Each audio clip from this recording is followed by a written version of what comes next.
All right, I'm going to do a quick, few quick examples of graphing and writing equations of circles, and again, you'll love this section because it really is as easy as I'm going to make it sound. So, graph an equation of a circle, and in the intro video I reminded you important characteristics would be the center of the circle, so we're going to have to identify the center, and the radius, and that is it. So circle is a piece of cake. First thing you might note, I guess, is, you do have an x and a y squared, and you have a constant. So first and foremost, x and y are always on the same side, so I'm going to add the x squared over first, and then I'm going to decide, all right, this is either an ellipse or a circle, because it's x and y are both squared, I'm adding. If it's an ellipse, it should equal 1. If it's a circle, it can equal any radius.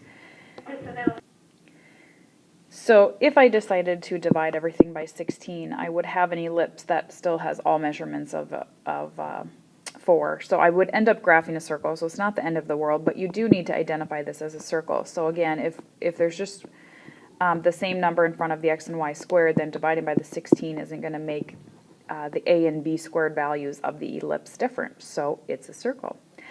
There's no h or k, there's no shifting, so my center is going to be at the origin, and r squared is 16, which means my radius square root of 16 will be 4.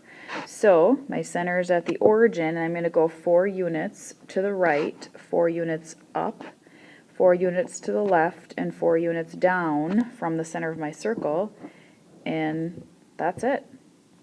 I can't draw the best circles, but that's it.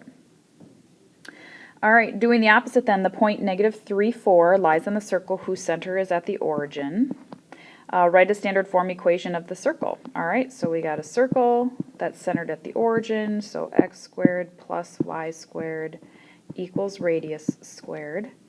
And if you, not that you have to do this, but if you wanted to envision where this is, -3, 4 would be right here. And that's a point on the circle that's centered at the origin, so centered at the origin. So I know that that distance is going to be the radius then, from my center to a point that lies on the circle.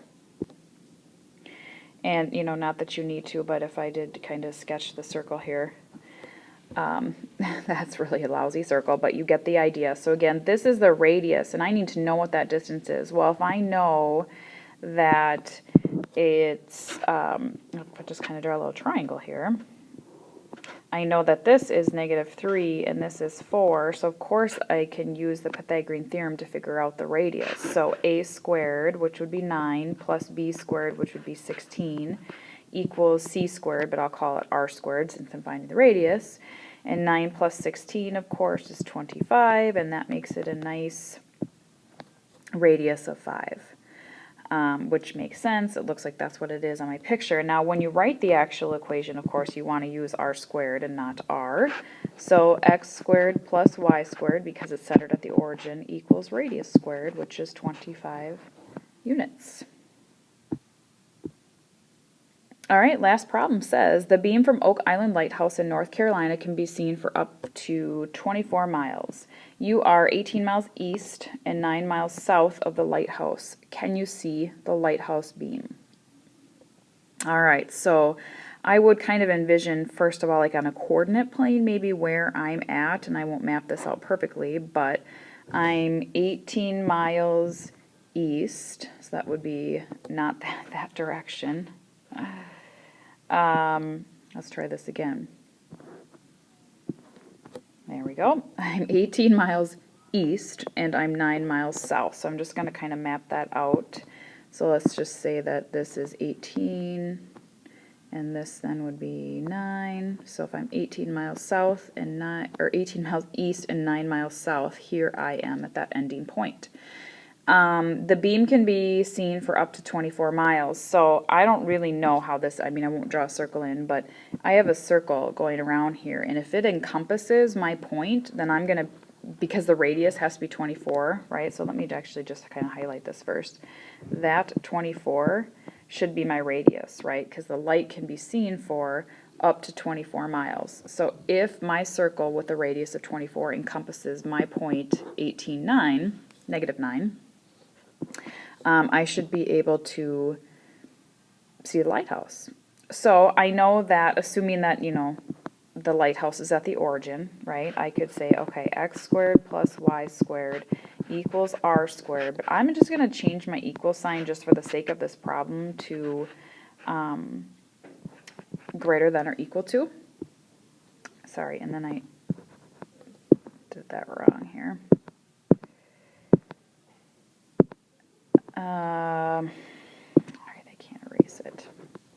Sorry, x squared plus y squared has to be less than r squared. And let me explain this. The x and the y squared would be like where I am. So that's my point, and I want that to be less than the radius because I want the circle to encompass me so that I can see this lighthouse. So my x, you know, my point over here is 18, negative 9. So my x is 18. My y is negative 9.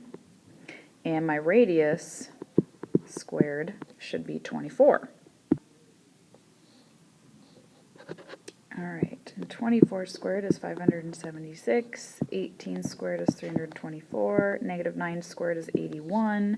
So we want to see if 324 plus 81 is less than 576.